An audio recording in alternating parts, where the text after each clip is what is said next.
गिबियावनो बयखौबो बड' निउस इउटुब चेनेलनि गोदान खौराङाव बरायबाय। नोंथांमोननि थाखाय बे समाव माखासे खौरां लाबोदों।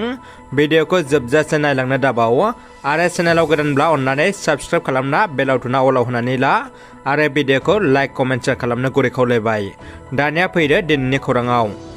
गिबि खौराङाव दङ खुंगा 26थि मुंख्लं दैमु गोसोखां जोलुर बादायलायनाय 2023 मैया सिम्बोरगाव दख'रा एबसु आरो सामलाय आफादनि बानजायनायाव क'क्राझार जिल्लानि सिङाव थानाय सिम्बोरगाव गोजौसिन गेजेरारि फरायसालिनि गेवलां गेलेग्रा फोथाराव जागायजेननाय जायो।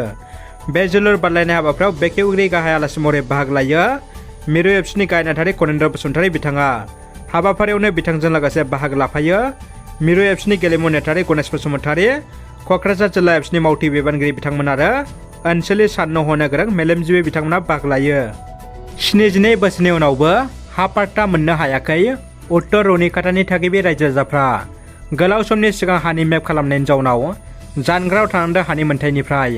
चिरां जिल्ला फाराव भुटान सिमना उत्तर रुनिकाटा गामियाव 72 बोसोरसो रायजो जाबोनाय गासै 300निबो बांसिन नखरफ्रा हानि मोनथायनिफ्राय जानगाराव थानांदों।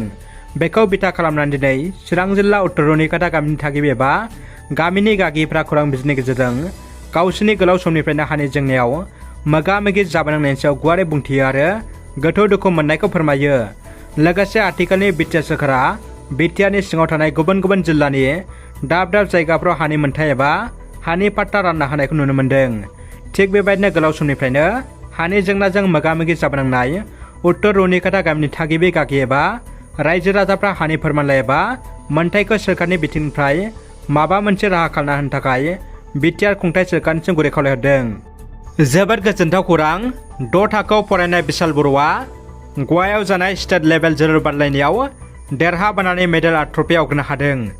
बाक्सा जिल्ला सालबारि महकुमानि सिङाव थानाय फालसिगुरि एबा अक्सिगुरि गामिनि मदन बर' आरो दिप्ति बर'नि आंगो फिसाज्ला बिशाल बर'आ गवानि दुलार स्टेडियामाव जानाय youth sports development federation of इन्डियाजों खुंजानाय जोलुर बादायलायनायाव देरहासार जाना मेडेल आरो ट्रफी आवग्रिनो हादों।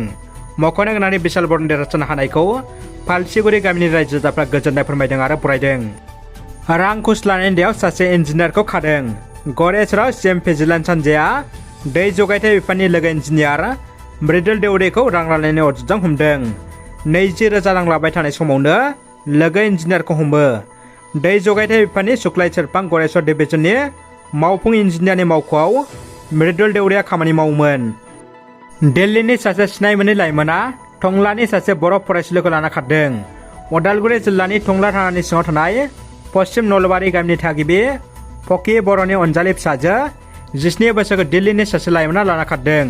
नखरा मिथिनाय बायदिब्ला दिल्लीनि सिनाय मोनै लाइमोना थांनाय 7 मे खालि लाना खारनायनि अजद टंला प्रेसिडेन्सि जुनियर कलेजनि फरायसाजों 3 दान सिगां फेसबुकनि गेजेरजों सिनायलायदोंमोन होननानै नखरा मिथिहोदों।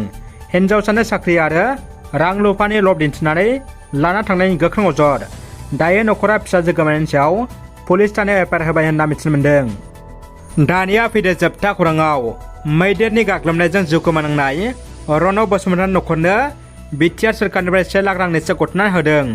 थांनाय 5 मार्च 2023 खालाराव क'क्राझार जिल्ला जाहारबारि सुदेमगुरि गामिनि 68 बोसोरनि रन' बसुमतारीया बेलासे समाव न' फारसे फैबाय थानाय समावनो हरखाब लामायाव मैदेरजों सौग्रावलायनाय जानायाव जिउ गोमानो गोनां जादोंमोन।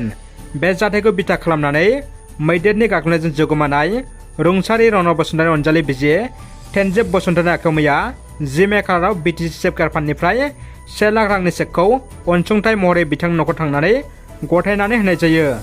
बे चेक गथायनाय हाबाफारियाव बाहागो लायो क'क्राझार जिल्ला लाइमोन गांखं इउपिपिएलनि आफादगिरि जनिल कुमार ब्रह्म, बनरगाव टिसिएलसिसिनि सोद्रोमा मनज मुसाहारि, जाहारबारि पिसिडिसिनि मासिगिरि दीपक बसुमतारी, लोगोसे नेहाथारि प्रियनार मुसाहारि, जाहारबारि प्राइमारि कमिटि इउपिपिएलनि आफादगिरि रबिराम नार्जारि, लोगोसे गामिनि गोबां रायजो राजाफ्रा बाहागो लायो।